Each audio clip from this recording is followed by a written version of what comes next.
Jai Radha Madhava Kunja Bihari.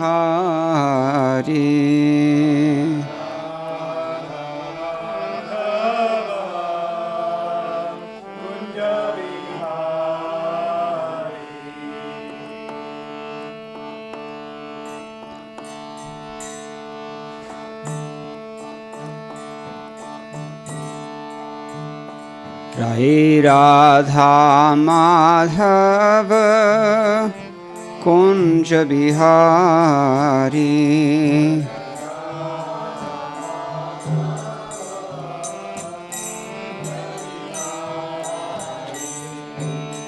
Radha Madhava Kunja Bihari.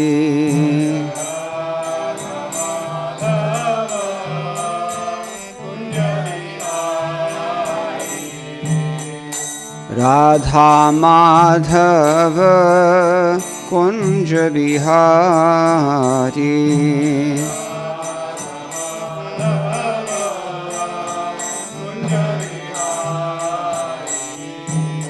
Gopi Jana Vallabha Girivaradhari.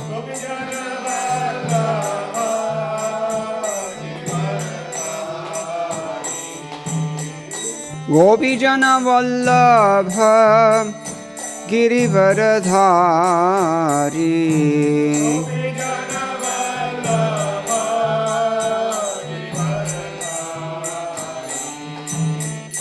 Yashodanandan Braja Jana Ranjana.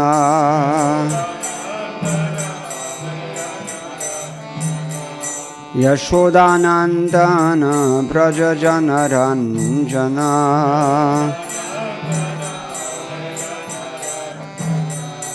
Yashodanandana Braja Jana Ranjana.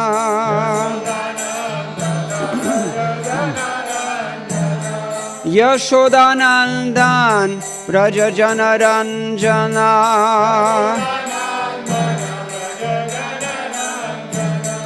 Yashodanandana Braja Jana Ranjana.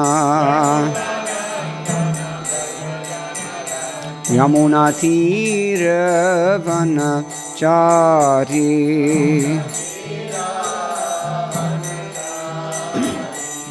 Jamuna Tira Vanachari. Jamuna Tira Vanachari.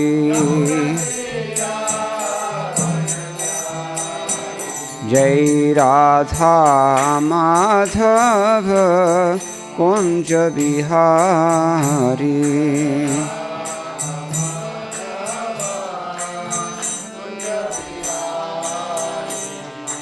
Radha Madhava Kunja Bihari.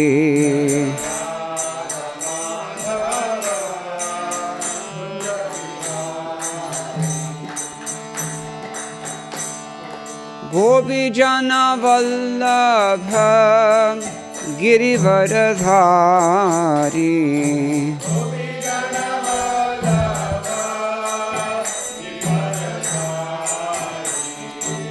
Gopi Jana Vallabha Girivaradhari.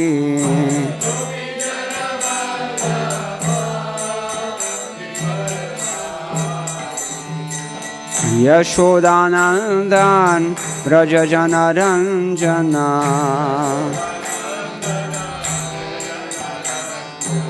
Yashodanandan Braja Jana Ranjana. Yashodanandan Braja Jana Ranjana.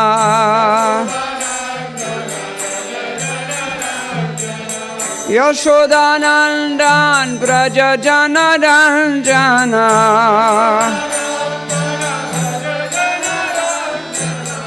Yashodanandan Braja Jana Ranjana.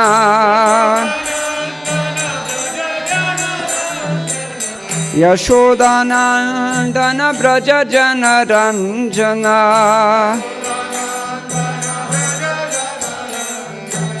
Yashodanandana Braja Jana Ranjana Yashodanandana Braja Jana Ranjana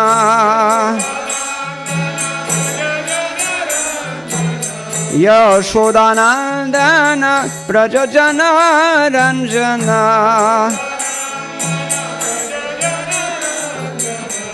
Yashodanandana Braja Jana Ranjana Jamuna Tira Vanachari Jamuna Tira Vanachari Jai Radha Madhava Kunja Bihari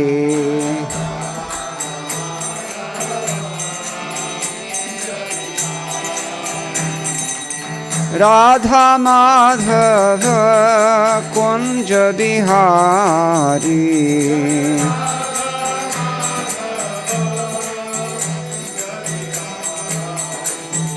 Radha Madhava Kunja Bihari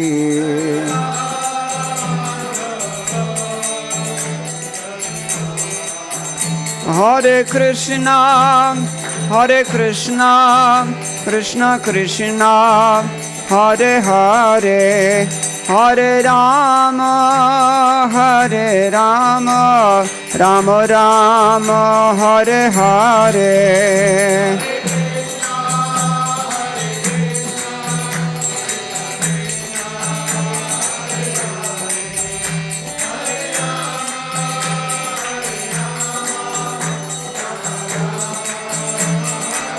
Nitai Gauranga, Nitai Gauranga Nitai Gauranga, Nitai Gauranga Krishna Balaram, Jai Krishna Balaram Krishna Balaram, Jaya Krishna Balaram Lalita Vishakha Jaya Radhe Shyam Jai Jai Lalita Vishakha Jaya Radhe Shyam Jaya Prabhupada, Prabhupada, Prabhupada, Prabhupada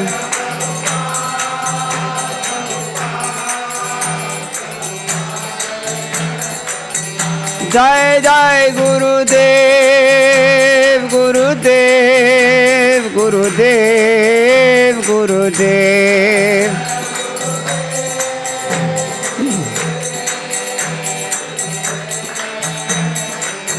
Nitai Gaura Hari Bol, Hari Bol, Hari Bol, Hari Bol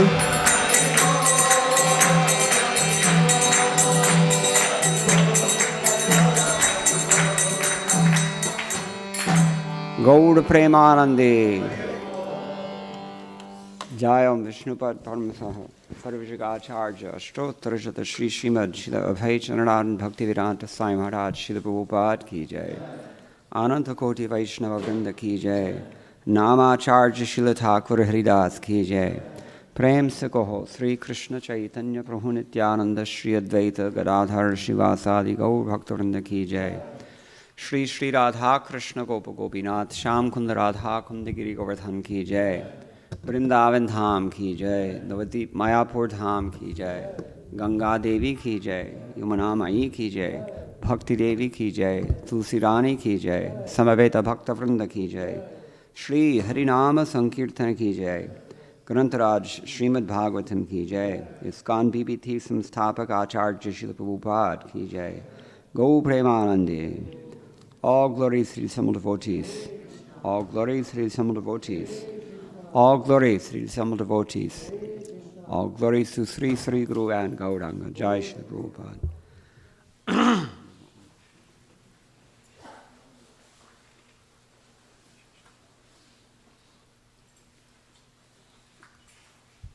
Do we need the book?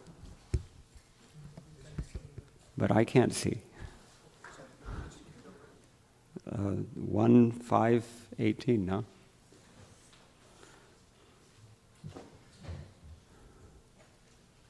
Om Namo Bhagavate Vasudevaya. Om Namo Bhagavate Vasudevaya. Om Namo Bhagavate Vasudevaya. Narayanam Namaskritya Naram Chaiva Narottamam Devim Saraswatim Vyasam Tato Jayamodirayet Nashtaprayeshu Bhadreshu Nityam Bhagavata Sevaya Bhagavati Uttama Shloke Bhaktir Bhavati Naishtaki Krishne Swadhamopagate Dharmajnanadibhisaha Kalau Nashtadrishamesha Puranarko Dhunoditaha. Grantaraj Srimad Bhagavatam, Canto 1, Chapter 5, Text number 18. Tasyaiva hetoh prayateta kovido na labhyate yad bhramatam tallabhyate dukhavaranyatah sukham Kalena sarvatra gabhira ranghasa Tasya, for that purpose, eva, only, hetoho, reason, prayatet, should endeavor, govidaha, one who is philosophically inclined, na, not, labhyate, is not obtained, yat, what, brahmatam, wandering, upari adhaha, from top to bottom, tat, that, labhyate, can be obtained, dukhavat, like the miseries, anyataha, as a result of previous work, sukham, sense enjoyment, kalena, in course of time, sarvatra, everywhere, gabhira, subtle, ranghasa, progress. Persons who are actually intelligent and philosophically inclined should endeavor only for that purposeful end which is not obtainable even by wandering from the topmost planet Brahmaloka down to the lotus planet Patala. As far as happiness derived from sense enjoyment is concerned, it can be obtained automatically in course of time, just as in course of time we obtain miseries, even though we do not desire them. Please repeat. Persons who are actually intelligent and philosophically inclined should endeavor only for that purposeful end which is not obtainable even by wandering from the topmost planet Brahmaloka down to the lowest planet Patala.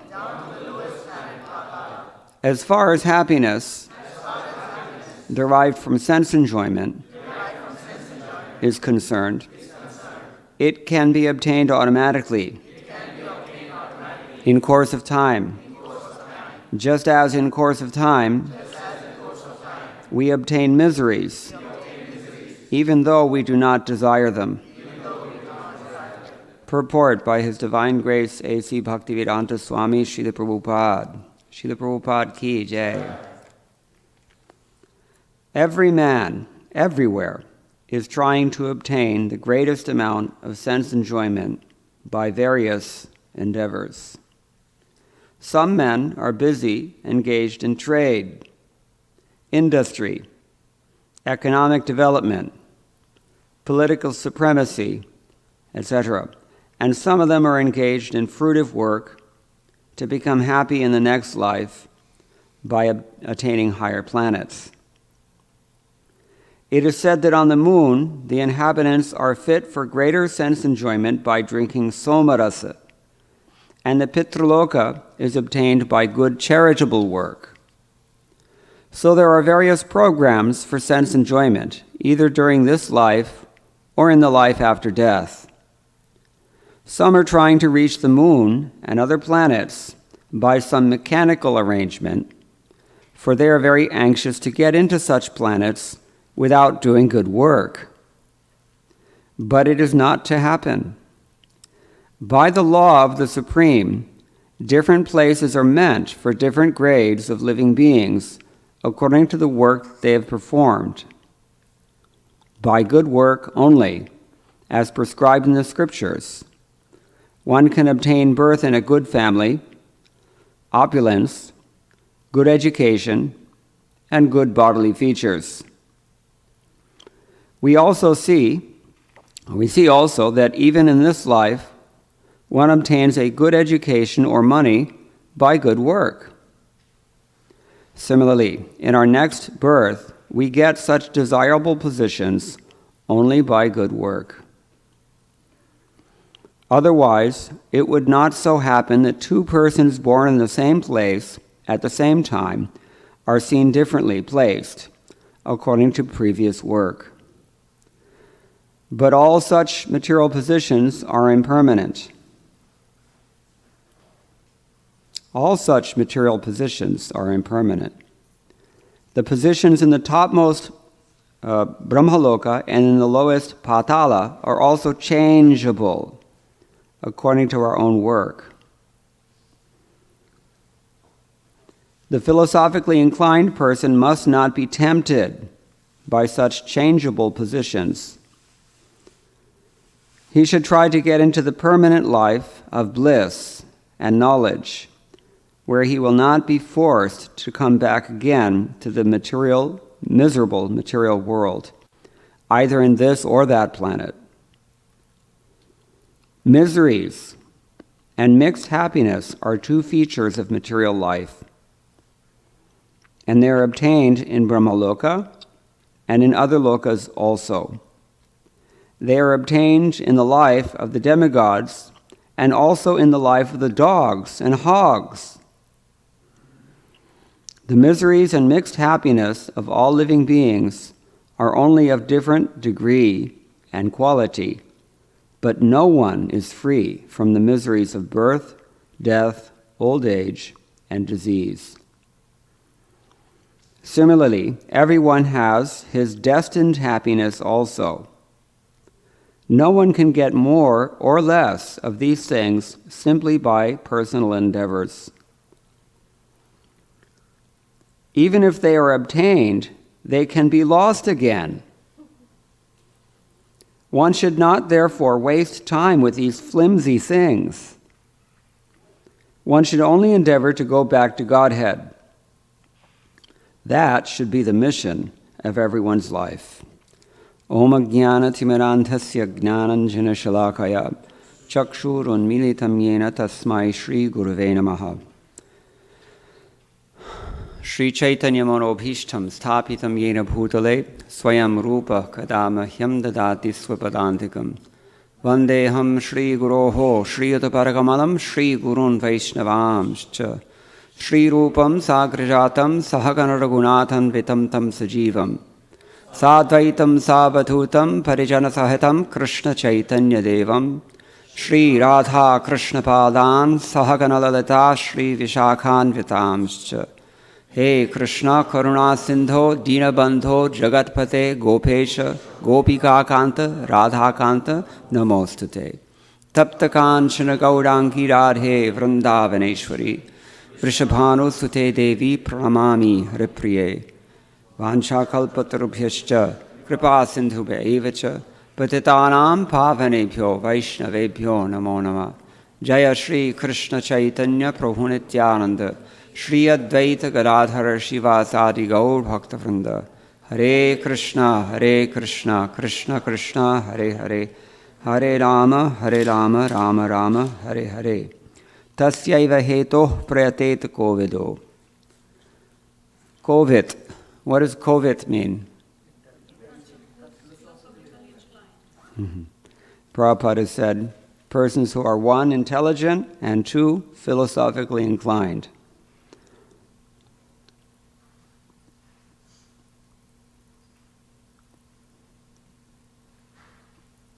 Srila Vishwanath Chakravarti Thakur also says, Kovido viveki. What does viveki mean? Who can discriminate. Discriminating. So this is the subject of today's verse. Who is Covid? What does Covid literally mean? Anybody know? No. Nope. Ko kaha vit. He knows something. Kaha means something. Vit means he knows. Kovit. It's a frozen form now. It's become a noun. Kovit. Somebody who knows something. So he's educated, as Prabhupada says here, intelligent, and he's also philosophically inclined. That means he's discriminating. He thinks carefully.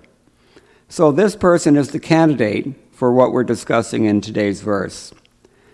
Sridhar Swami introduces this verse with the idea that if the only result of performing one's swadharma is elevation to the higher planets, like Pitraloka, which Prabhupada mentions here, or Svargaloka, therefore he speaks this verse. And Sridhar Swami quotes Brihadaranyaka Upanishad, Karmana Pitriloke. One goes to Pitraloka by karma. Karma here doesn't just mean, well, what does karma mean? Let's ask. What does karma mean? Karma is one of the easiest words in Sanskrit. Even in English, people know what karma means. So what does it mean? Activities. You sure? What goes around comes around. Okay. Actually, in this context, karma has a more specific definition. Because although in its broadest sense, karma means activity, but in this particular context, karma really only means what? Dharma. Dharma and karma, if you read Bhagavad Gita, chapters 3 through 5, you will be able to suss out that actually karma means dharma. And if it's not dharma, then what is it? Not karma, but vikarma. And there's really not much question of akarma, but we call it that. You're going to be busy all the time, Krishna says. Sharira yatrapi chatena prasidhyera karmana. Not doing anything, a person can't even maintain the body. And he says, you cannot even stop acting for a moment. So you're going to be busy with something. You're going to be engaged in activity. What kind of activity? This is the point. Where are you going to go? Are you going to go to Brahmaloka, or are you going down to Patala Loka? Or somewhere in between? You have no choice. You have to go to one of these places. So where are you going? Kovit means the person has to think about this. And tasyaiva hetoho, for that purpose, it kind of refers back to the previous verse, which we should read. We've been talking about swadharma, haven't we? This is 1st Canto, chapter 5. And he says, Tyaktva swadharmam charanambujam harer bhajan napakvo atha patet tado yadi. This is a very common scenario, so we should dilate on this. He says, suppose a person takes to Hari Bhajan, but he's apakwa. What does apakwa mean? He's not pakka. That's what it means. The word pakka comes from pakva, not fully cooked, or not ripe enough, you can say. Immature. So we're all immature devotees, but we're doing bhajan sincerely, and we may have given up our swadharmas in some sense. Generally, we don't give up the swadharmas. Actually, this is an interesting point. In the beginning of chapter 18, Arjuna is curious about something. Does anybody know, what does he ask? What is the difference between sannyas and renunciation? And by way of answering that question, Krishna mentions a few very interesting things. He says some people feel that you should give up your swakarma, your swadharma. Other people feel that you should only give up the fruits of your swadharma. It's a subtle distinction, you see. In other words, you're not necessarily giving up the activity itself, but you're giving up the attachment to the fruits that activity is generally aimed at. So what does Krishna say is his final opinion about this question? Anybody know offhand? Yes. Yajna dana tapaschaiva pavanani manishinaha. The common denominator that we find in all activities that are denoted as dharma, that is sacrifice, charity, austerity. And he says, these things purify even the manishis. Manishi is a synonym you can say for Covids. The people who actually know something, and those who are educated, they're intelligent, they're discriminating, they're not just blank heads. These are smart people. And so he says, these things should not be given up, because even such people get further purified by these things. But in some cases, we can give up swadharma when Krishna orders. For example, Arjuna, he gave up his swadharma. Did he? Well, yes and no. Yes and no.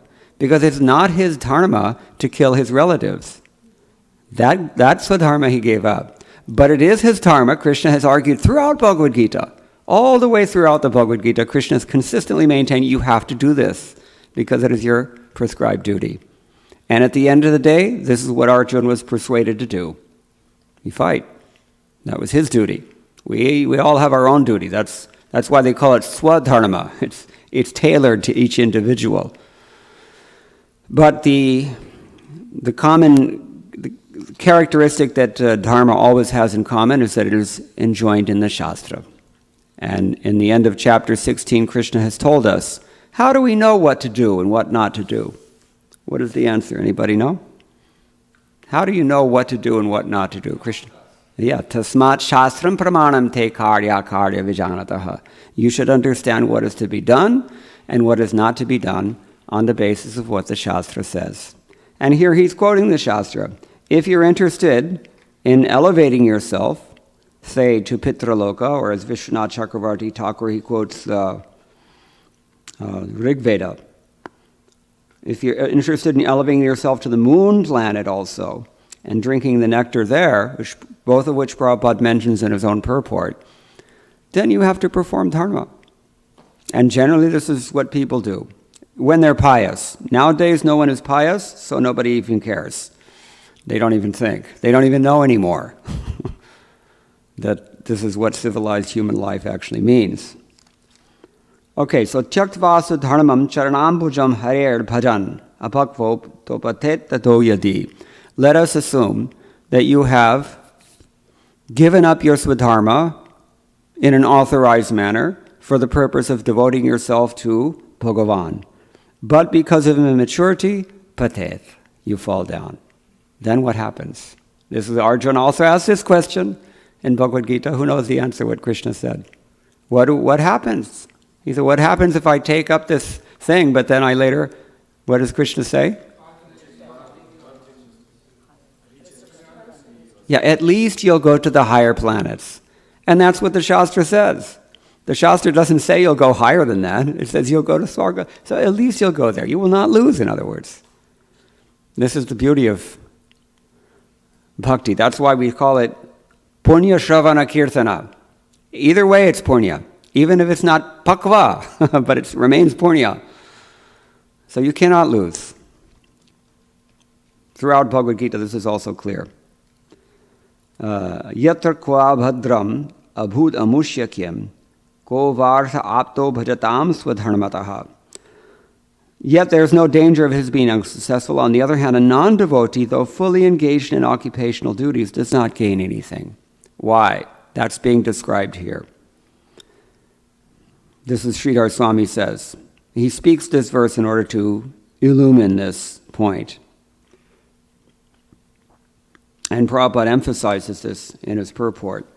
He says, even if you, no matter where you go, if you go to hell, don't worry, it's only temporary.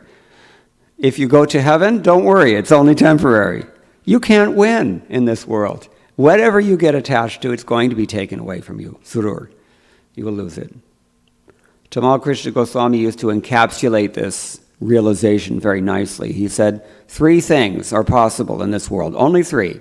1, you don't get what you want because you don't have adequate credit line, so to speak. 2, you get what you want, and then you find out that it actually doesn't satisfy you, because that's the nature of mundane things. They're static. They get boring after a while. Or 3, you get what you want because you have that much piety, and you actually like what you get, but you lose it because everything is temporary. So you can't win. One of my favorite quotes is from Sir Winston Churchill. You know what I'm going to say? Those who have heard my lectures enough. If you're going through hell, keep going. But if you're going through heaven, you're going to lose that also. This is the point. So, it is stated here, Yad brahmatamu paryadhaha, wandering up, wandering down. In either case, nalabhyate. What you want, you cannot have that. The world is designed in such a way as to frustrate your material desires. Therefore, people get smart, like monkeys. Monkeys are very intelligent. In Vrindavan, you see how they think. They're very thoughtful. They're very clever, very practical. They figure out what they have to do to get what they want. So people are like monkeys in Kali Yuga. The intelligence is very monkey-like intelligence. They figure out, I can get what I want without doing piety. This is the bright idea. What they don't realize is that they're running up a big tab, and they have to pay for it at the end. There's a charsha with Yamaraj after you leave this body. And you have to sit at the table with Yamaraj and all of his assistants, and they're all showing you that, look, you did this. We have it on the, every 10 feet there's a security cam in America now. So Yamaraj is also like this. He's got his agents everywhere. You cannot run. Or you can run, but you can't hide, as they say. So, na labhyate yad brahmatamu paryadha tallabhyate dukkhavaranyata sukham. But what do you get? You're going to get temporarily entangling material happiness, and you're also going to get miseries. Anyata, even though you're not trying for those things, how do they come? Kalena. Who is it? Jiva Goswami says, Kalotra prachina karma bhogavasara. You get the occasion to enjoy or to eat the result. Bhoga means what you eat. You have to eat the result of what you've done in the past. And when did you do it in the past? Prachina. Ancient past. Primeval past. Who knows? No way to tell.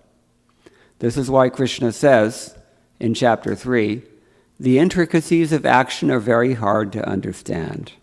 Nobody can understand what really is, where is there's a fine line between action, inaction, and karma, akarma, and vikarma. Very, very difficult thing to negotiate. So, but kala. The Buddhists have a nice expression in Sanskrit. Kalam karoti. What does kalam karoti mean? Doing time. We're doing time. In English, this idiom means when you're in prison. You're doing time. You have a prison sentence. All of us are incarcerated. Prabhupada often uses this word. What does it mean to be incarcerated? It means you're imprisoned. You're imprisoned in this mind-body complex for some time, as long as the prarabdha karma is there, and you have to just bide your time, wait for the reactions. You get happiness without even endeavoring for it. You get happiness. Out of nowhere, money comes. It happens. Out of nowhere. And other times you're working very hard and you can't even break even. So this is the point that is raised by, who is it? Vishwanath Chakravarti Thakur, I think it is, he says.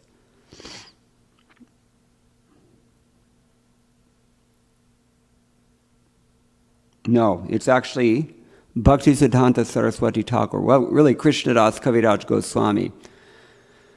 In the Chaitanya Bhagavata, in chapter 2, from about text number 40 or so on, he's discussing this point. Chaitanya Mahaprabhu is discussing this point. The context is that when Chaitanya Mahaprabhu was going to Jagannath Puri with several associates, 6, 7 associates, Gadadhar Pandit was there, Mukunda Datta was there, some of the sannyasis were there, Brahmananda Bharati and others. So Chaitanya Mahaprabhu tested his devotees. He asked them, have any of you brought provisions to take on the trip with you? I know, because I travel all the time. We always take something with us. Because you never know what will happen. Especially if you're traveling in India, your plane can be delayed for 6 hours. Henna. I have experienced it. And they always blame it on Delhi somehow or other. But, so we take provisions. So he asked his devotees, did you bring any provisions? So they understood, and they answered that, no, there's no need for this. And somebody mentions the verse there, Bhojanad chadano chintam vritha kurvanti Vaishnavaha. The Vaishnavas, they worry in vain how to eat, how to dress themselves, clothe themselves. They don't need, in other words, they don't need to worry about these things. Why? Yosau vishvambharo devaha sakyam bhaktan upekshate. Lord Krishna takes care of his devotees. So Mahaprabhu is telling them, yes, you don't have to worry. You don't have to worry. Now, Vishwanath Chakravarti, Sridhar Swami actually in his purport, he also raises a similar point. He says, he's quoting from Brihanaradiya Purana, which is also quoted in the same passage that I've just mentioned in Chaitanya Bhagavatam, a fairly well-known verse. Aprarthitani dukkhani. Dukkhani, miseries that are what? Aprarthita. What does it mean? Aprarthita? You've not prayed for it. Nobody prays for misery, right? So aprarthitani dukkhani yataivayanti dehinam. All you have to be is a dehi. You have to be embodied, and you're going to get these things. You're going to get aprarthitani dukkhani. So in just that way, he says, Sukhani api tatha manye daivam atratirichyate. In exactly the same way, you will get happiness in due course of time. You don't have to endeavor for it. Daivam atratirichyate, because the thing that stands out beyond everything else is what? Daivam. Daivam. What does daiva mean? Fate. Inconceivable, inscrutable fate. Sometimes in the Purva Mimamsa system, this is called adrishta. And some of the acharyas commenting here have mentioned this as well. So, similar point is mentioned in Bhagavatam, 7th canto, chapter 6, text number 3. Anybody know this verse offhand? Prahlad Maharaj? Sukham. Deha yogena dehinam. If you are a dehi, which means you are deha yogi, you're in touch with the body, then what happens? Exactly the same point. Exactly the same point. So Sridhar Swami mentions, he raises the question in that context, Nanu bhogodyama katham tyajyaha. Am I supposed to just give up trying for material happiness? Who knows? What's the answer? Should you make no endeavor at all for material happiness? I see a lot of unsure faces. So he says, iti chetatraha sukham. He speaks this verse in order to address this doubt. He doesn't answer the question. Sarvatra,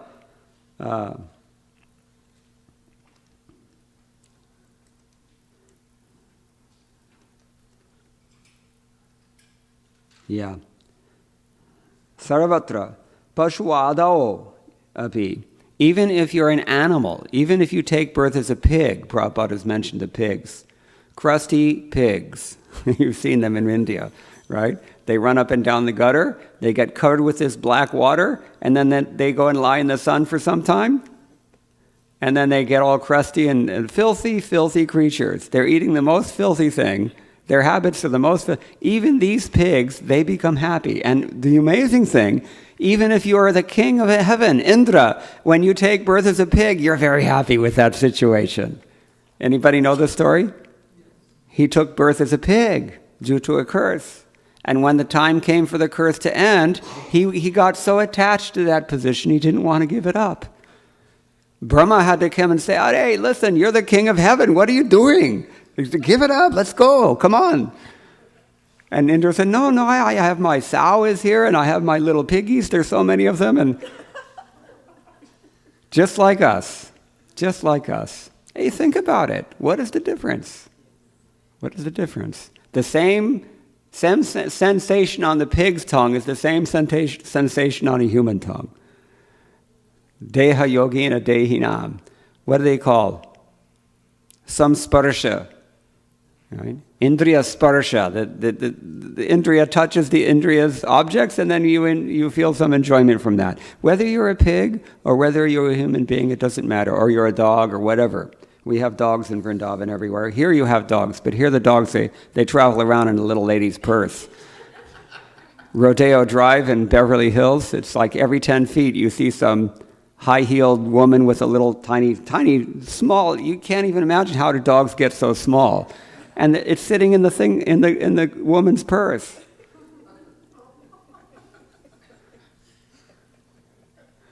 There's a joke about this. One poor farmer in Karnataka, he decided not to kill himself like all his friends were doing. So he went to an astrologer instead. And he said, what's going to be my future? I'm worried because, you know why he's worried. But so he saw one astrologer, and the astrologer said, oh, you know what? You're going to take birth in America. I'm going to take birth in America. He's very fired up about that because Indians think that the streets are paved with gold over here. And so he was looking forward to that. And then the astrologer is describing, he's looking at the chart and he's saying, oh, you know what? You're going to live in Beverly Hills. And you're going to have, everybody's going to be taken care of her. You won't have to work. You'll be chauffeured everywhere you go. You'll be fed anything you want. You're going to be very charmed. You'll be surrounded by adoring women. Everybody will love you. This is a charmed life because you're going to take birth in America as a toy poodle.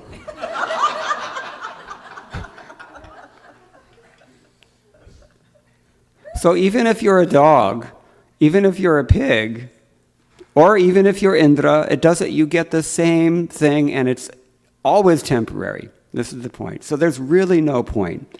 Anyway, this is a long introduction to the verse, but Sridhar Swami, this is his introduction. He says, if the only thing is to get heaven from performing your swadharma, then what is the big deal? Therefore, he speaks this verse. Tasyaiva heto prayateta kovido.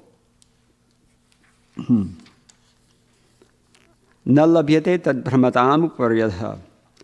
Tallabhyate dukhavaranyata sukham kalena sarvatra gabhira ramhasa. So, prayateta.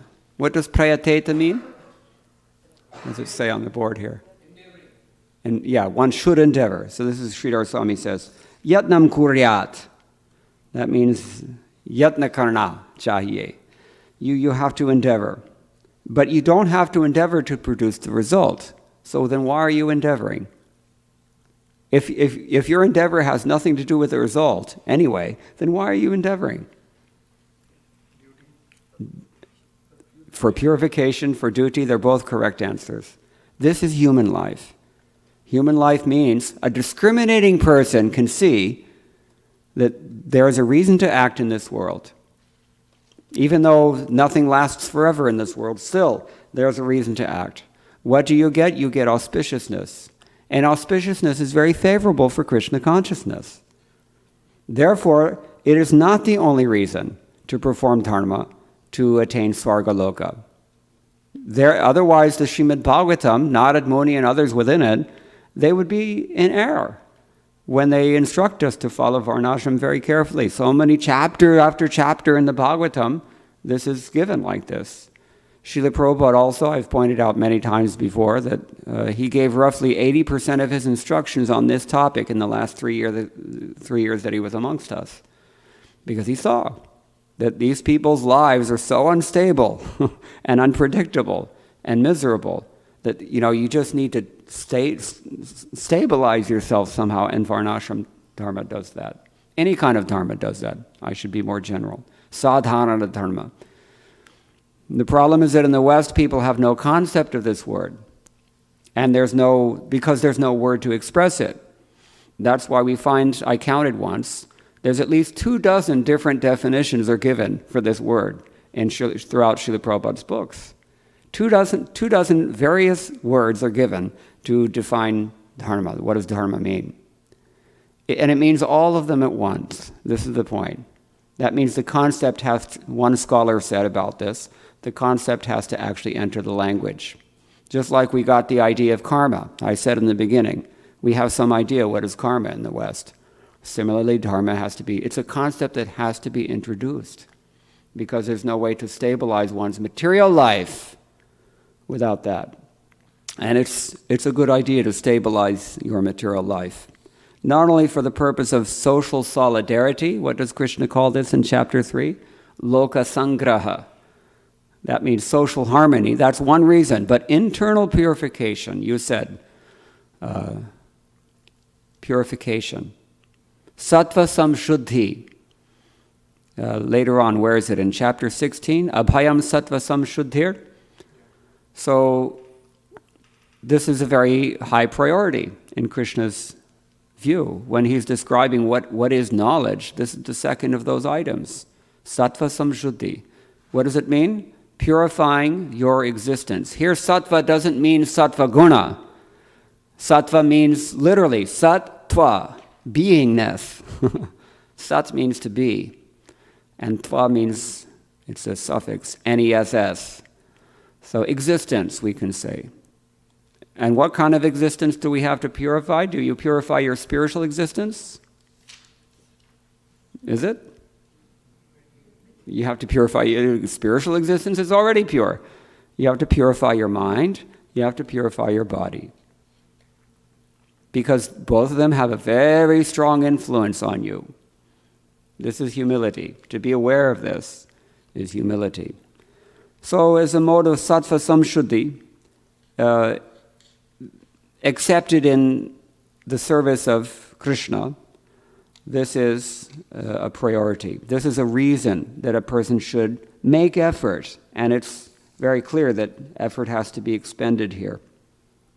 Prayatna. Okay, so that's one thing. And Sridhar Swami says here, upari brahma paryantam. Going up, the highest you can go when you go up is Brahmaloka, because he's the engineer of the whole universe. Adha sthavara paryantam cha. And the lowest that you can go is not even a dog or a hog. What does a sthavara mean? Yeah, immovable living entities. There are so many different kinds of living entities. They can't even move. When I was in college, I took a biology class, and they taught us about one class of living entity that they call a nerve net. Nerve net. It's a single-celled organism. There's only, all it can do is feel. It can't do anything. Cannot see, cannot speak, that's really time out. You've got to be, I mean, you've got to be really nonsense to be put into that kind of solitary confinement. Really, think about it. This is why when a person is not judicious about what to do and what not to do, he's given a prison sentence that is corresponding. With the really bad ones, they're sent into maximum security prisons, and when they misbehave even there, then they put into solitary confinement. So that's like the nerve nets. They can't see anything, they can't move, they can't interact, they can't communicate, they cannot do a thing except be. That's the lowest that I've heard of. So this is stavara paryantam cha, Sridhar Swami says. And most of us are somewhere in between. Brahmabhir jivair nalabhyate. We're wandering. We don't stay a nerve net forever. You don't remain Brahma forever. Do you remember when you were Brahma? No.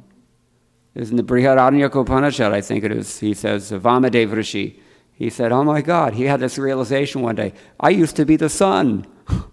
Once I was Manu. Look at us now. Confirmed. Tattu vishaya sukham anyataha prachina karmata eva sarvatra naraka shukara janmaldovapi labhyate dukkhavat. So in the same way, whether you're in hell or whether you're a pig or whether you take birth in whatever circumstance, you're going to get your happiness, and in the same way, you're going to get dukkha as well. Yatha dukkham prayatnam vinapi labhyate. Just as misery comes without trying for it. We mentioned in the beginning, nobody tries to get misery. So none of your endeavors can have any fruit, actually, unless you are blessed by fate. This is the point. And he gives the example. Bhaktisiddhanta Saraswati Thakur, he says, even a prince means the son of the king, all facility you have, he cannot eat. He cannot eat unless it's fated. Why? Well, maybe you get into an argument and you get so angry that you say, I'm not going to eat anything. You see? This happens. Achintita, this verse I quoted, aprarthitani dukkhani, unprayed for miseries. Another reading of the same verse is achintitani dukkhani, things that you could not have forethought. You could not see that it would happen like this. It always turns out different than you expect. Life is like that. Anybody who's more than 4 decades old, you know this. The problem is that you make all your life-changing decisions when you're only 1 or 2 or 3 decades old. So you can't see. That's why we listen to the elder people. Without elders, there's no such thing as a sabha, Dharma Shastra says. There's no such thing as a learned assembly without elders. So, what was I saying? Achintitani dukkhani. You get these, you cannot foresee how it will happen. Or maybe you get a fever and you can't eat. Plenty of foodstuffs there, but you can't eat. They gave me a bunch of milk sweets this morning. I can't eat. Doctor said, no, I can't do it. Karma. Likhitam abilalate pronstam kahasamartha. Whatever is written on your forehead, you cannot overstep that. You're going to be bound like that. It is inexorable. Prabhupada uses this word. Do you know what it means? Inexorable. You cannot transgress it. Yeah, there's a word for it in Sanskrit. I don't remember now. Okay, so that's one thing. Jiva Goswami says, Karnamana yortha apte sapunar arthabhasa evas narthamiti bhava. The idea here is that so-called artha means facility or progress, we say, pragati. This is considered to be favorable thing. He said it's actually not favorable. At best, it's a shadow of favorability because it's only temporary. The idea is that it's really not any benefit. Talabhyate iti tasmad aihikartham sutaram karma na kartavyamiti bhava. The idea is that do not waste your time trying for things that are going to fulfill your desire, but not your real self-interest. This is the point. People go to astrologers, or sometimes they go to tantrics also. They get some sort of jadu, no? Vashikaran mantra or something like this. So then their idea is that I'm going to fulfill my desires. And a smart pundit who sees any glimmer of consciousness within his client, he will tell him honestly, look, this is going to fulfill your desire, but you have to think very carefully whether it's really going to satisfy you. And there's a story about this in Greek mythology, I think it is, King Midas, you know this story? Or the same idea we have that Sanatana Goswami had a touchstone. Whatever you touch with a touchstone turns into gold. Is that what you really want? Midas, King Midas, this was the Greek version. Anything that he touched, it would turn to gold. So he picks up his chapati. You cannot digest gold. You see? So it's not necessarily. Somebody told me, Devamrita Swami said, Steve Jobs, you all know a person named Steve Jobs. He said, don't worry about what your clients want. You give them what they need. Now, his concept was, I'm sure, perverted. But the point is that there is a difference between needs and wants. There's a difference. So what we want is called kama, or it's called prayas. And what we need instead, that is called vastavma artha, real self-interest. Paramartha, you can say, or prayas. Srimad Bhagavatam and all other Vedic literature emphasizes the importance of that thing. So, Vishwanath Chakravarti Thakur, he raises another interesting point. He says, just as the Shrutis, they emphasize happiness that is attainable in Swarga through adrishta. Adrishta, what does that mean? Unseen. Something unseen. In other words, daiva. You cannot see the result of what you've done, but it's there. Therefore, they call it adrishta. And it may be there for a long, long time. Jiva Goswami said, prachina karma, from many, many, many thousands and thousands of kalpas even. It may be sitting there before you get the bhogavasara, the occasion to actually eat that result. You see? So just as the Vedas enjoin that through this adrishta you can eventually attain Swarga and other things, tatha kreshivane jyadayo dushte chasukhe. You get dushta sukha. What does dushta sukha mean? Worldly enjoyment. And who is encouraging that? Not the Vedas. He says here, krishi vanijya. The business community. The business community is encouraging this. We were having a discussion about this the other day. I don't remember where it was now. When you travel to so many cities as I'm going, it all becomes a blur. Satisfaction. The very last thing that the business community wants is for you to be satisfied. Isn't that right? Yes. It is antithetical value for them. They have to create agitation in the mind and then step into be your would-be savior. So Vishwanath Chakravarti Thakur has some keen insights into this thing. It seems as if since his time things have not changed very much. Tata krishivane jyadayo dushte cha sukhe janan parvartante. They will engage you in dushta happiness, worldly happiness also. Either way, the principle is here that tat sukham anapeksha swadharmam tyaktva katham bhaktao jana parvartitam. He's raising the doubt that someone may have. You mean you want me to give up all this and just worship Bhagavan? What will happen? How will my kids get into the best school? How will we eat? What will we do? So therefore he says, this verse is spoken, Satyam, it's true, you have to do something. Kovidastu naiva taihi prataritaha syat. But the person who's smart, Kovida, we've already described Kovida. This person is not prataritaha. Pratarita is not a very common word. Anybody know what it means? It means cheated. The intelligent person is not, it means a few things. It means to be seduced, it means to be persuaded, it means to be beguiled or deceived or misled somehow. You see? The Vedas are actually misleading us with all these temporary dreams of happiness because, frankly speaking, most of us want to be misled. Most of us, that is why we made this distinction. Aihikartham, Jiva Goswami told us.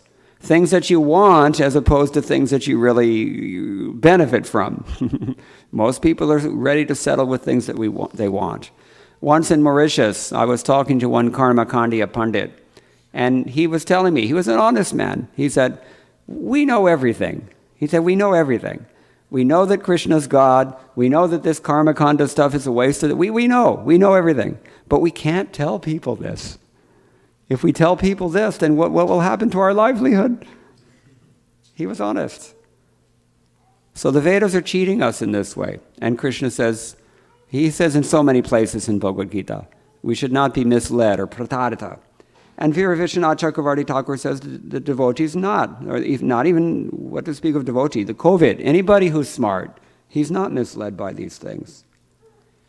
So therefore he's spoken this verse. Kovido viveki, he's a discriminating person. Tasyaiva heto prayateta prayatna kuryat. And then the rest of his commentary is the same as in Sridhar Swami. Okay. Does anybody have any questions or any comments on anything that we've discussed so far? Yeah. Thank you so much, Prabhuji, for wonderful class. So you're mentioning that one of the point is that purification of existence when we perform activity. So one question I had, like sometime we put into that more and like suppose activities, if we just take the work life, it's like so much work life, isn't it? That also is like a purification of existence happening if we are, and there are two situations. One situation you can be just go cool, calm, you might not do more work and just do, and the other thing is that you're really going top, or not top, like you're performing more work and getting more purified. So how to distinguish that which is purification, and the other situation might be that you're just going cool, calm in your career and may not be getting exposed to the more material things. Your insights into this matter are very keen, and evidently they're the fruit of long thought on the matter. I've spoken with many grahastas, especially in India. It seems, I think it's harder to work in India than it is to work in America, because they really complain like anything in India. But there are two approaches. What I've seen, I can't say about anybody here in Silicon Valley, but what I've seen in Infosys, for example, is that they tend to be slackers. They go to work at 10 o'clock, they clock in, then they go back to the temple and do some service, and then they come back to work and clock out. I've seen that they do like this. And the idea is that, it's all a waste of time anyway. It's just, let me do some Sankirtana and then, So, there's some ideological justification for that approach. Or somebody just, he can do better than he does, but he just, in order to read Prabhupada's books at work, he just, does a simple job, and he doesn't really endeavor. And if they relegate him to some desk job, he's happy with that. That's something I've seen that devotees do. You're talking about purification of existence, and how do we get purified, whether that approach will actually purify you or not. Because if the time, capital I, capital F, if the time is actually engaged in Krishna's service as a result of that approach, then you will be purified. But how much of the time, to what degree, what is the purity of that approach? That has to be very carefully scrutinized. On the other hand, there are those who give the work their all. The younger you are, the more likely you are to do this. I was like this at one point. You endeavor with maximum determination. You have great ambitions to fulfill. You have your plans. And you haven't yet realized that it's not going to turn out according to your plan. And the way that you get that realization that it doesn't work out according to your plan is that you get purified. You realize I'm wasting all of my time. And it's never going to get anywhere because it's like a rat on a treadmill. Therefore, they call it the rat race. You're not going anywhere, Baba. You're just going around in circles, you see? That realization stings. It stings the intelligence. It's very painful to recognize that I've invested all this. Even, there are so many verses that we have about this. One way or the other, you're going to come to the realization that it's a waste of time. And one way or the other, no matter how hard you work or don't work, you're going to get the same amount of success. And this is what we don't believe. We don't believe this. Zurur, we don't believe it. Bilkul. Am I right? Yes. Yeah, we don't believe it. This is the thing. This is a hard pill to swallow. That's why this verse is spoken, Sridhar Swami is pointing out. Even if we're prepared to give up, and now everybody's prepared to give up swadharma in order to get this bhoga. Nobody thinks twice about the future. But Sridhar Swami is only hinting here that there's another reason to perform swadharma. And as we mentioned already, it's in Bhagavad Gita also. Srila Prabhupada has also mentioned many times. This swadharma paradigm is actually very beneficial for your Krishna consciousness. We've quoted before. Yesham tvantagatam papam janamam punya karmanam te hi dvanvo moha nirmuktaha. Only those persons, Krishna says, who are fixed in piety now, and therefore, or thereby I should say, freed from past sinful reactions, only those persons can sustain a mature commitment to Krishna consciousness. That is the real purpose. And that purpose cannot be obtained by wandering up to Brahmaloka or falling down to hell. It's only through Krishna consciousness that one can get that wonderful situation of, well, basically Nishtha Bhakti, or even Bhava Bhakti. What does Krishna say? Vita raga bhaya krodha, this is the natural consequence of being dvandva moha nirmukta. You all understand this term. Dvandva moha nirmukta, being freed from the bewilderment of duality. That is more or less synonymous, or at least it's closely related to the idea that one is freed from attachment, fear, and anger. Vita, raga, bhaya, krodha. In that condition, when you take shelter of Krishna, manmaya mamu pashrataha, bahavo jnana tapasa puta. Many, many persons, Krishna says, in the past they have done this, and they've become purified. And what happens when you're purified? Mad bhavam agataha. Then you finally get to, there's no more any obstruction. Nobody here is in biology, everybody here is in technology. But biologists know what happens when you introduce a foreign species to a new environment which is not native. Just like I was staying with Jagannath Srinivasan. And across the street from his apartment there's a duck pond. And in that duck pond you have Canada geese. You're all familiar with Canada geese? Anybody from Seattle knows what Canada geese are. They're not native to this part, but they moved in and they make themselves at home. Or in Los Angeles we also have this, believe it or not. There are squadrons of wild green parrots flying throughout Los Angeles today because somebody got the bright idea that they're going to release their pets into the wild. And then they just start forming their own communities in the wild. And now parrots are a naturalized species in Los Angeles. They make a bunch of noise, and the Canadies make other problems. You have to be careful where you step, if you know what I mean. So when you introduce a non-native species into a foreign environment, and there are no natural predators, then that species will expand and multiply and eventually take over. And it is like that with Krishna consciousness also. When we have anarthas, they will choke our creeper. Those things are extrinsic to the environment of our heart. But we've introduced them there by our own choice, and then it becomes a problem how to get rid of them. Anarthas. And conversely, when you practice Krishna consciousness such that the anarthas are destroyed, almost to nil. Almost to nil means? Who knows the verse? Nashta praishu abhadreshu. Praishu abhadreshu. When the anarthas are almost gone, then there's nothing to impede your rapid progress in Krishna consciousness. The biologists call this a J-curve paradigm. You put some high rate of multiplication germ into a Petri dish. Let's say it multiplies by 50%. So 2, 4, 8, 16, 32, 64, adi, adi, adi. Very quick. It looks like a J. It just shoots up. Krishna consciousness is like that.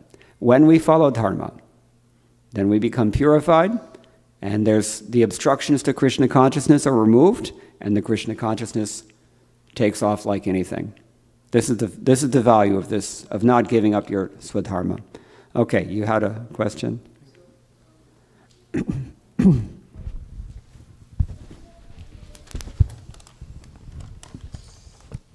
Thank you, Prabhuji, for the very nice lecture. One of the things you mentioned about was astrologer, and many devotees actually, get into this point of astrologers and even Vastu and Jyotish and other kind of shastras to alleviate their problems. How much should devotees actually, have faith, or should they even do it? Or please, if you can elaborate. Srila Prabhupada did not encourage this kind of thing very much. And he just kind of, he didn't seem to be very responsive to it. He didn't really encourage it. And he gave the impression that he didn't take it very seriously also. That's something we should keep in mind, and we should also keep the context in which he behaved in that way in mind. He was dealing with people in whom he was trying to inculcate the very basic principles of Krishna conscious Siddhanta. On the other hand, I can say from my own experience that it's been very helpful for me to learn a little bit about astrology, because when I was in Saturn period for 26 years, first I was in Saturn Mahadasha, then Sarisati. It came out back to back. 26 years of Saturn is no picnic. So, it's very helpful to make sense of your psychophysical situation at any given point in time. It's kind of like a roadmap. One of my astrologer godbrothers told me, it's not going to change your fate. It certainly cannot replace Krishna. We don't take shelter of astrologers or astrology, because you can't really change anything, but at least you know what's happening. When you get into a car to go to Sacramento, I'm going to Sacramento this afternoon, then it's understood. You're going to have either a road map if you're an old person, or you're going to have a GPS. You need to know where you're going. You need to be able to gauge where you stand. This is the value. This is the value. When people come to me with problems, the first thing that has to be determined is this a temporary karmic problem, or is it an existential spiritual problem? You have to know the prarabdha karma in order to do that. This is how I interpret Ishopanishad. Avidyam chavidyam chayash ityadi. We have to understand where we stand in this material world, and we also have to understand how things work in the spiritual world. Okay? Yes, Rasika. We're going from back to front. So, Prabhu, you were saying earlier that we have to endeavor for duty and for getting purified. But then you were also saying that sometimes people, you were talking about people in Infosys, right? Sometimes people, don't do that much work, and they probably use the time to go to temple to do service or not. So I'm just wondering, what is the dharmic way to do? Because we have to go to work, say, to get money. So do we really have to work, or I mean, as a matter of duty, or is it okay to use the time to do devotional activities and things like that? What is the correct thing? I would encourage different people in different ways. Because you're asking the question, I'm going to give an answer that's appropriate for you.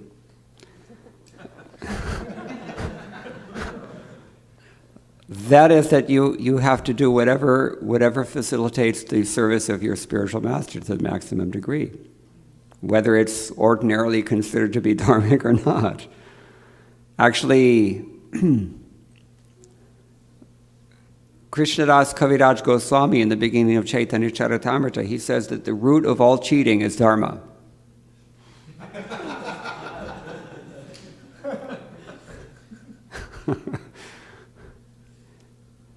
Here in America, people cheat you because they're adharmic. In India, people cheat you because they're dharmic.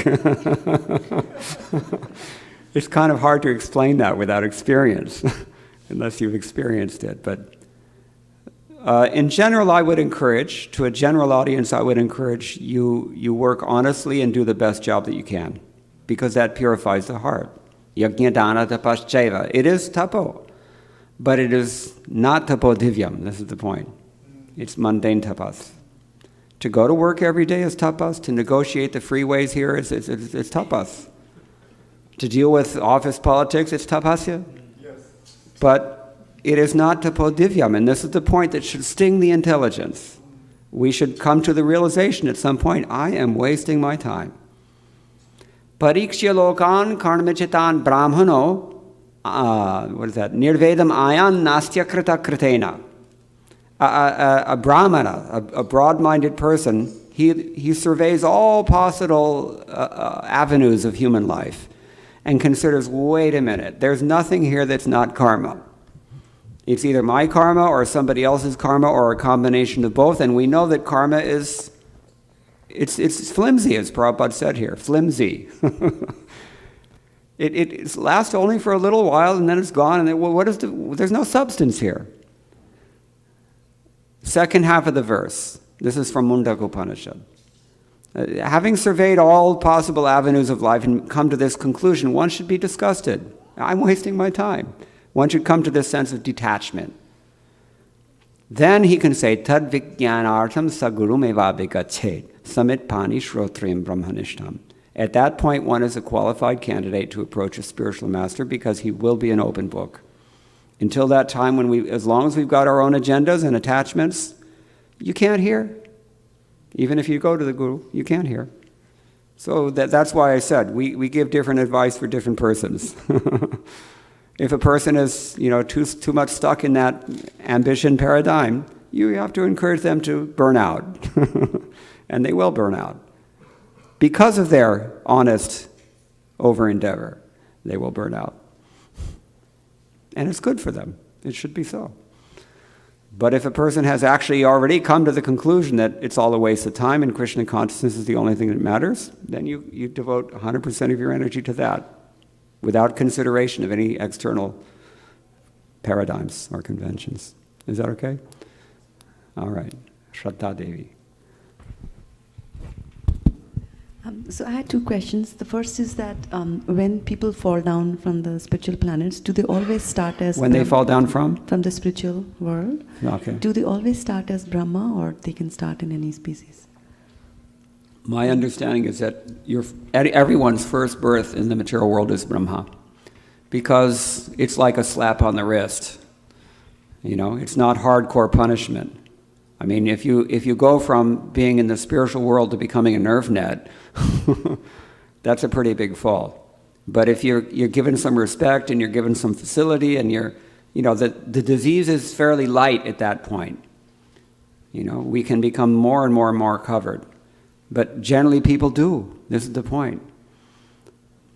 They don't often go back to Godhead. But from Brahma's position, it is easier to go back to Godhead because he's got maximum piety, maximum facility.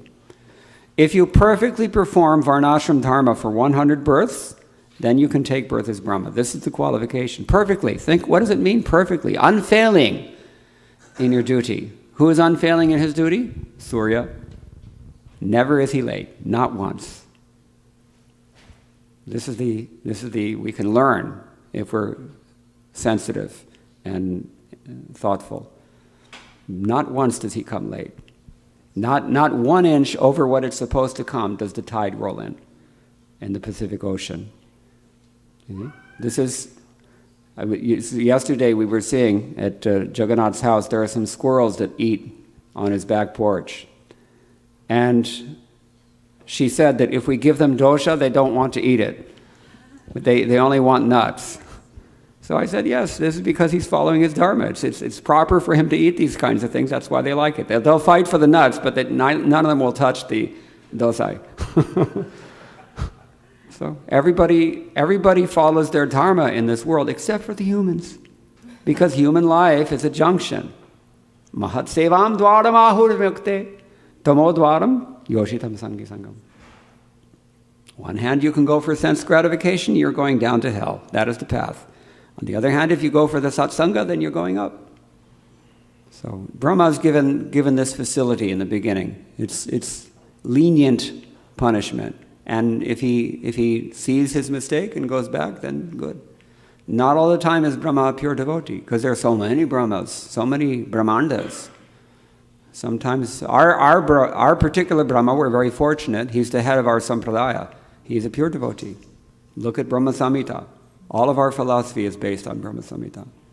These are his realizations. We're so fortunate. Okay? And my second question was about the karmic reactions. So we read in Brahma Samhita that through devotional service all the karmic reactions get burned down. But then I also hear that people say that some of the karmic reactions you can dissolve, and some even Krishna can't dissolve. So can you elaborate a little bit more on that? This is another perennial question. It's a very good question also. Karmani nirdahati. He burns up all the karmic reactions. All of them? Yes. All of them? No, not all of them. Some prarabdha karma. What is it that keeps you in this material body? Only prarabdha karma. If all the prarabdha karma is erased, then your body is also erased. Then you got no facility. So some degree he burns up. How much? That's up to him at time, place, and circumstance. He uses his own discretion. Sometimes he lets the karma come through. Sometimes he destroys the karma, depending on what he sees is favorable for our Krishna consciousness. So that's the way it is. Another thing is that we see, the closely related question I get a lot is that people say, well, if the karma is all destroyed, or even mostly destroyed, then why is it that we see devotees also suffer? Devotees even suffer. So what, is that karma, or is it Krishna, or what is going on? So Jiva Goswami describes about this, assuming that it's karma. Jiva Goswami says, if we stack up 100 pond leaves and take a long needle and push it through that stack, you know those needles you get in India, they make the garlands. So you push it through, it goes through immediately, yes? No. It goes through the 100th leaf, then the 99th leaf, then the 98th leaf, then the 97th leaf, adi, adi, adi, adi, adi. So in the same way, we get our karmic reactions, and our karmic reactions are immediately destroyed, but it's immediate in the scope of eternal time, not in the scope of our conditional concept of time. Every species has its own concept of time. Every level of existence has its own scope of time. In Svargaloka, time is totally different than it is here. You see? So to us, it looks like it's taking forever to get over these karmic reactions. But actually, it's happening very quickly. But it's not instantaneous. This is the point. Okay, that's one thing. Now another thing is that Vishwanath Chakravarti Thakur comments regarding Priyavrata Maharaj. What was his story, Priyavrata Maharaj? He only wanted to do bhakti. He was having this problem. He only wants to do bhakti, and he doesn't want to get involved in all this worldly stuff. But he was born as a Prajapati. And that means that there's very heavy expectations from the parents and the family that when you're going to get married, when you're going to, the children, bache hona chahiye. So What did he do? He tried to fight it. He gave all the arguments, and his arguments were correct, not wrong arguments. Feared be they didn't want him to do this, they wanted him to do that. So they had to go and enlist, who was it? Narad Muni, Swayambhuva Manu? Brahma. And they all came back and they were preaching to Priyavrata Maharaj. Finally he'll get, okay. I mean, I don't want to get married because I'm afraid that if I get married, I'll get attached. And Brahma said, no, don't worry, just follow your dharma. So he got married, and he was responsible. He wasn't slacking. He was making his best effort. And he got attached. He got attached in the end. When it was time to give up, he was like Indra. So Vishwanath Chakravarti Thakur, he raises this point about this. He says, why does a person like this suffer? He's doing the right thing for the right person for the right reason. Fate. When it's on your forehead to suffer, even the right person is giving you the right instruction and you're following for the right reason, still you have to suffer because it's just meant to be. So Vishwanath Chakravarti Thakur says there are 3 reasons that devotees suffer. Number 1 reason, most likely reason, offenses. He committed some offense, and as a reaction for that, he has to suffer. A second reason is that the person may have the karma that was not burned up, as we've already described. And the third reason is the really scary one. The third reason is that Krishna or Krishna's devotees might want you to suffer for some reason that only they know. We were discussing this the other night, that like demigods, it's well documented that when a person makes too much spiritual advancement, the demigods get nervous because they know. Even if he doesn't go back to Godhead, he's going to go to Swargaloka, and who's in charge of Swargaloka? I'm in charge of Swargaloka. This person comes into Swargaloka, then what happens? He might take over my position. So that's another thing. Does this answer your question? Okay.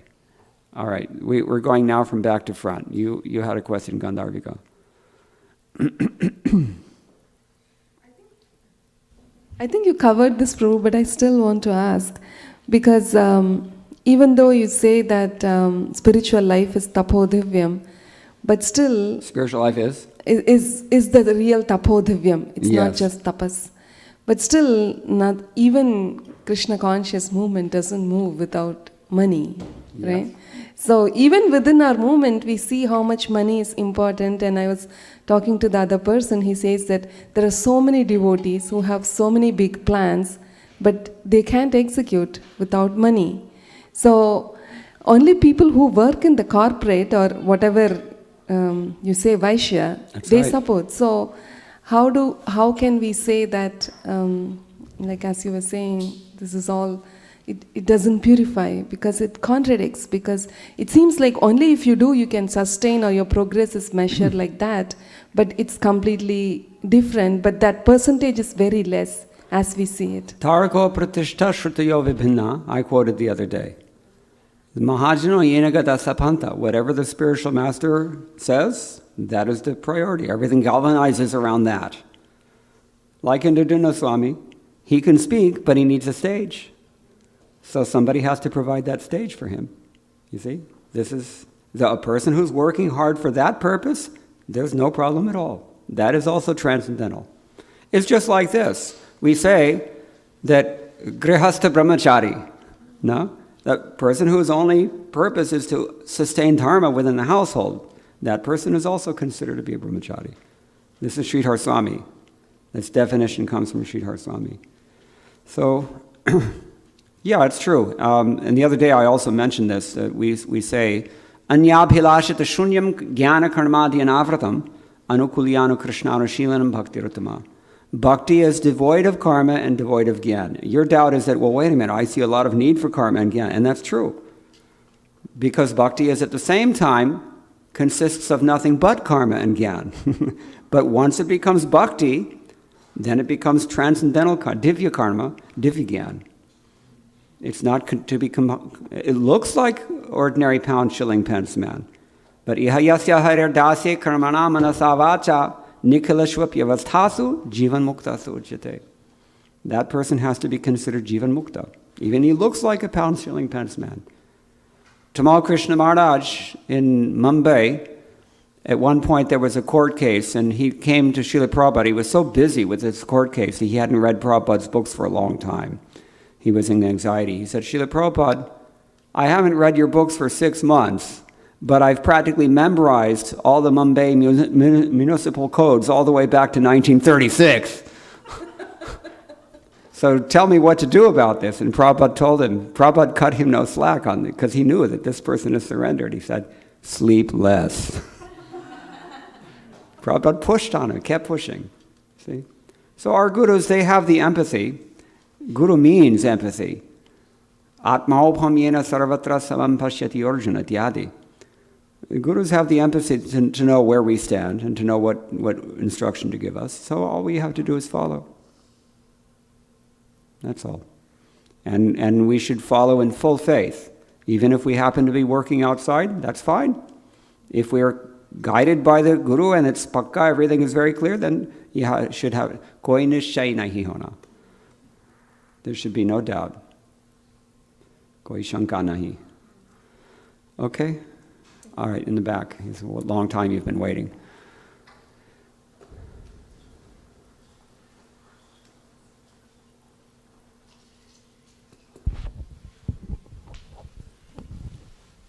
Hare Krishna Prabhu. My question is regarding living in the West. In Chaitanya Charitamrita and many places in our Shastras, it is said that the further you go in the West, the more sinful activities people perform. And, and our Shastras also say, the Western countries are not good for spiritual realization and, progress in spiritual life.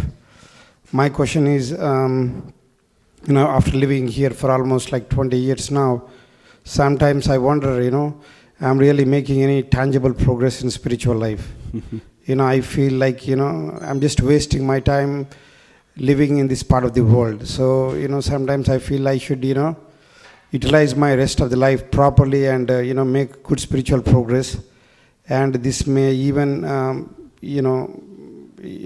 of the things that I'm seriously thinking is maybe I should move back to Bharat Bhumi, where, we can make some good, tangible spiritual progress. Lekin aajkal Bharat Bhumi na raha. This is the problem. It's not India anymore. I don't even set foot in Delhi anymore. It's too painful. I know what you're feeling. I also was in the same boat 20 years ago. That's why I moved to Vrindavan. But outside of that, India's actually worse than the Bay Area in some ways, I have to say. So many times worse in so many ways. So, nothing is static in this world. Everything is constantly changing. It's, we have to, what do they say? We have to be the change that you want to see. You have to manifest this level of piety. I had a dream last night. I dreamed that I was in a place, it looked like India, temples everywhere and people everywhere. It's like India, but it was in America. And so, it can happen. What is the difference? Only the consciousness. You change the consciousness, and you change your own consciousness first. Janma sartha kari, koro parupakar. Then you change the consciousness of all those around you, and then you will change this place. Already, we've seen some of the great saints, they're taking birth all over the world now because their parents have laid the social groundwork for that to happen. The social and psychological, psycho-spiritual groundwork has been laid by Srila Prabhupada's divine grace, and they're able to produce very high-caliber saintly children as Vaishnavas. And on the other hand, we see in India, even in the families of the caste Goswamis, they're giving birth to demons because they're neglecting. In many cases, they're neglecting. So many criminals have the surname Sharma. It's true. So, whether you're here or there, the point is sadhu sangha, satsanga. That is the thing that changes everything. India is no longer India. From 20 years ago, it was a different country than it is now. And it's fearsome how bad it's getting, how fast it's moving in the wrong direction. It's a funny thing. Within the last few years, I've seen that as India becomes technologically comparable to America, America becomes comparable to India ethically. It's like they nourish each other's worse than ours does or something. like a bad marriage. You see sometimes people that they each of them nourishes the wrong qualities in the other one. So this is the problem when you have shreyas or when you have prayas as the goal of life, then it doesn't matter whether you're here or there. It just doesn't make a difference. You got to take up this spiritual life through satsanga. I don't know if that's helpful. Okay, he likes it. 2 thumbs up. All right. Yes. Hare Krishna Prabhu, thank you for the wonderful lecture. I have a question on swadharma. So, traditionally, when people identify the Varna for a person, they identify through the birth. But other than that, I don't see a reliable method of identifying a particular person's Varna. Yeah. That's one thing. Reliable, you mean objective? Right. Okay. And the other question on that topic is that sometimes it becomes very difficult to even follow the rules and regulations given for the swadharma rather than following... Sometimes. Most of the times. Rather than following the devotional service, like chanting and hearing Bhagavatam and things like that. So how can we take advantage of swadharma? Okay, let's take these questions one at a time. The first question about jati dharma, one Varna based on jati, you said that that's an objective indicator of one's Varna, because otherwise we disagree. Somebody says he's peaceful, somebody else says he's not peaceful, right? There's truth in that. And I sense that the very best motivation for that system to come into place was probably something like this. It should be in a perfect system in which we have, what is that verse? Karmana daivanetrena janto dehu upapatiye. If in fact fate is organizing and putting everybody exactly where he needs to be, then it should be so, that the Brahmins are taking birth from Brahmin families. Firbi, we find at the same time that devotees like Prahlad are coming, even born from a demon father. And in fact, we find most of the examples that are given for us in our Shastras are dealing with extreme exceptions to the rule. Jabali Muni is another one. Narad Muni is another one. Vidura is another one. You see? Vena. Yeah. Shringi. Bad Brahmins. So, we can't go only on the basis of birth, but it's not a bad yardstick. But I think Prabhupada is pushing heavily on this idea that, Varna by jati is the thing, because people have so much ingrained in that mode of assumption that it's based on birth. But actually birth should be an indicator, and it generally is. But it cannot be taken as absolute, and it cannot even be taken as objective, because there are so many exceptions in the Shastras. So we have to give it a grain of salt at the same time. Okay, the second question again. Is that okay, first of all? Yes, Prabhu. The second question is that the rules and regulations for the swadharma are more difficult to follow than following the principles of bhakti. Yeah, this is such an important point. I don't know that I would agree that they're more difficult. It depends on our conditioning.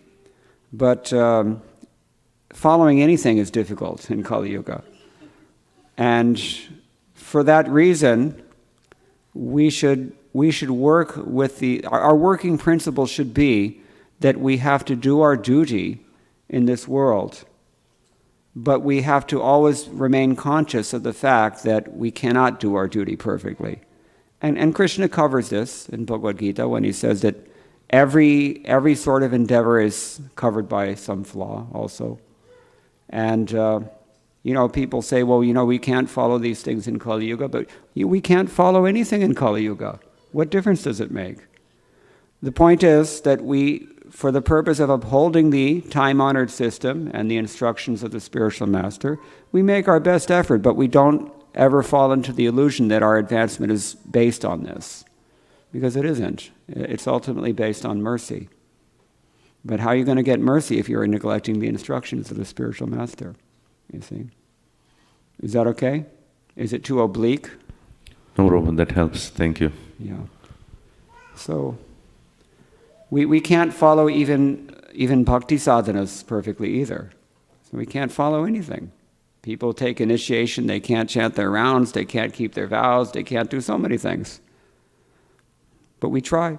And when we're humble, then we succeed by divine grace. And that's the part that we should remember always. We're only mercy. All mercy cases. Okay? You had raising your hand? Thank you very much, Prabhuji. It's a lot of information and a lot of future realizations to have. When you were mentioning Dushta Sukha, something stuck. I was recently reading that a quote from His Holiness Radhanath Swami Maharaj, where he says, when you are suffering pain, you know you are suffering. But when you are suffering pleasure, you are under the illusion that you are not. To be bereft of the soul's inherent spiritual nature and love within is actually a suffering state. So when you said Dushta Sukha, I was actually reflecting on this point and I immediately remembered this. Yeah, it's not entirely clear what he means by Dushta Sukha, but one of the acceptable definitions of that word is, we have a nice word for this in English, profane happiness. It generally means lokic, worldly kinds of, Vishaya Sukha. So, in that sense, I'm taking it, Dushta Sukha. Otherwise, because it's coming from Vaishya, you have to assume that it's also lying. Lying propaganda, because Vaishya means liar. For you, I'm not making any profit. With this, nowadays, 20 years ago, no one ever would have dared, but now I've seen in North America, within the last 10 years only, they have age-defying cream, ladies. If you just invest your money in this age-defying cream, you will reverse the process. Total lie. Complete, unabashed, bald-faced, blatant lie. So, and because it's coming from the Krishis and the Vanajyadayas, he says here, Dushte Sukhe. It's Dushta Sukha. Thank you, Prabhuji. Evil happiness, you can say. All right, is that okay? Yes, Prabhuji. I have one question actually. You're mentioning that Vedas mislead us into this temporary happiness, and also most people wants to be cheated. Yeah. And we are trying to preach to those type of people, so who does not have the desire in the first place to be Krishna conscious. So what do we do on a practical level? You humor people. You humor them. You get them to eat prasadam, you get them to chant Hare Krishna, you get them to take a book, whatever it takes. And tell them whatever is required to get them engaged. That's what we have to do. When a person is not honest, when a person is only looking for ways that he can exploit Krishna consciousness, that's all you can do. Just engage. And don't underestimate the potency of this practice. I saw this happen with my own mother. She wasn't anything like a Hindu. She wasn't at all spiritual. She was the least interested in Krishna, although she was not offensive. She was respectful. But just because I engaged her for some 4 years, in the last several years of her life, I was giving her prasadam every day. I took her to the temple. She met Indradunada Swami, Giriraj Swami, other devotees. She enjoyed the Kirtan. She liked to hear the class. She got so much benefit. By the time she left this world, she was wearing Vaishnava tilak, kantimala, tulsi leaf on her tongue. Last thing she ate was Mahaprasadam. Among her last words were Hare Krishna, Hare Krishna. I'm sure she went up. So you engage people. It has to be assumed that people are only looking for what they can get from Krishna consciousness in the beginning. This is what Krishna says in Bhagavad Gita as well. So, sometimes you have to humor them a little bit. That's why I said when she asked her question, it depends on who's asking. Krishna consciousness, preaching Krishna consciousness is not always about enlightenment. It's about inspiration. You have to get somebody enthused about actually doing something. This is the point. Prayateta. Prayatna kuryat, Sridhar Swami says. The person has to actually do something, has to endeavor somehow. Our job is to get people inspired somehow to chant Hare Krishna, somehow to read Prabhupada's books, somehow to take prasadam. If we can get them to do those things, what will our half-an-hour lecture do? Prabhupada said, you better give them a book, and if they read it, even one line, lava matra, even one split seconds association with a devotee. Okay? All right, anything else? Okay. Hare Krishna, Prabhu. Thank you for the amazing class. So, Prabhu, I just had a question about purification in this material world. So, as we know, this world is for purifying us of a tendency to be an enjoyer, and the material energy very aptly purifies us by making us realize how we are insignificant. She's very expert at that. That's why she's carrying the trident. The trident is meant for us. Thank you. She pokes us once in a while with it. But, when we surrender to Krishna, then the same person who's poking us with a trident, she becomes Srimati Radharani, and she's blessing us with a lotus flower instead. Same material energy. Heating and cooling system is the same to an engineer. You see? It all depends on what you want, which button you're going to switch. If you switch the Krishna button, then everything becomes benedictory. And if you switch the other button, then everything becomes suffering. So, Prabhu, my question is, how should a devotee feel happy to be reminded about his or her insignificance, which is a natural position? Usually it's a humiliating experience, but how should we take it gratefully? In this material world, everybody has to struggle, and everybody is overwhelmed by that struggle. Prabhupada, how many times have we read throughout Srila Prabhupada's books, the struggle for existence? It's a stock phrase that appears any number of times in his books. What is that struggle? That struggle is just ourselves trying to swim against the stream. Everything is flowing down towards degradation, and we're trying to swim upstream. That's very discouraging. That's very discouraging. And we realize our insignificance and that no matter what we do, we fail. Especially if we're in the lower modes.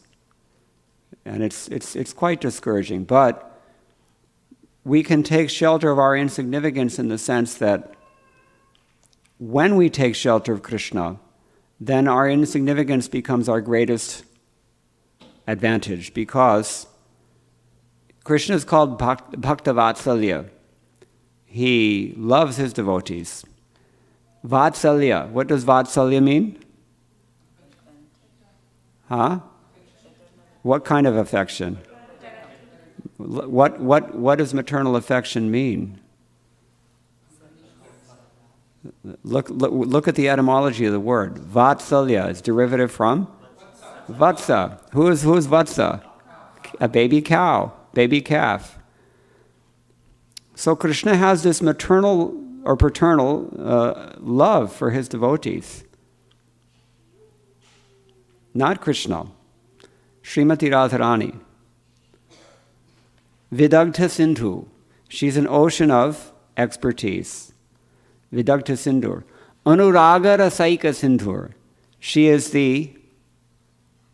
an incomparable ocean of affection and attachment for Krishna. Vatsalya Sindhu. She's called the ocean of Vatsalya, the ocean of maternal love.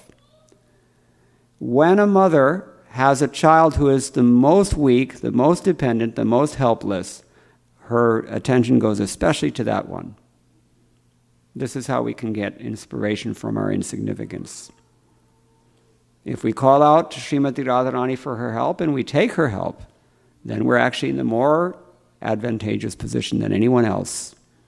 Because if we try to act on our own, according to our own temporary karmic abilities, then Krishna sees us and says, okay, he's okay with he's God. He's not helpless. He's not vivash.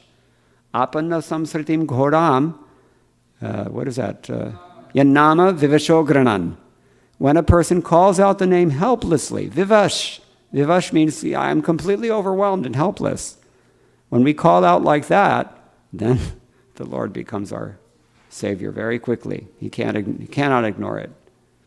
Like a child crying for the mother cannot, it breaks the mother's heart. She cannot ignore that. So, Vatsalya Sindhur. Atisandra Krapaika Sindhu. She is the unique ocean of the most intense, concentrated compassion. This is Srimati Radharani.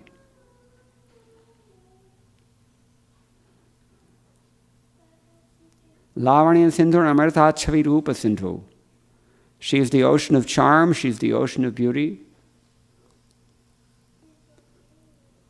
Shri Radhike Spurato Me Hridiketi Sindhu. Dear Radhika, please reveal the ocean of your pastimes within my heart. We can pray like this. This is Prabodhananda Saraswati prays. So, we're insignificant, but Krishna is most significant, and Srimati Radharani is his intensified, highly concentrated mercy. We're in the most fortunate condition. We have the greatest advantage. Nobody else has no competition here. The more fallen we are, the more we deserve this help. But it requires that we park our ego. That's the main problem. We want to hold on to our egos, and it doesn't work. So as long as we're prepared to toss our ego out the window, then we have infinite support. Nothing is impossible. Look at Srila Prabhupada's example. Against all obstacles, he was successful.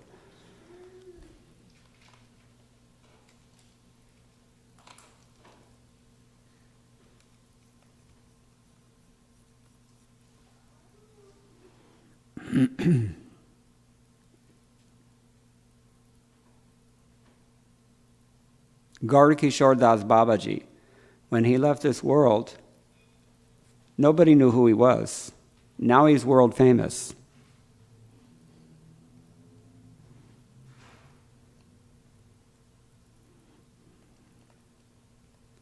Who can understand how fate works?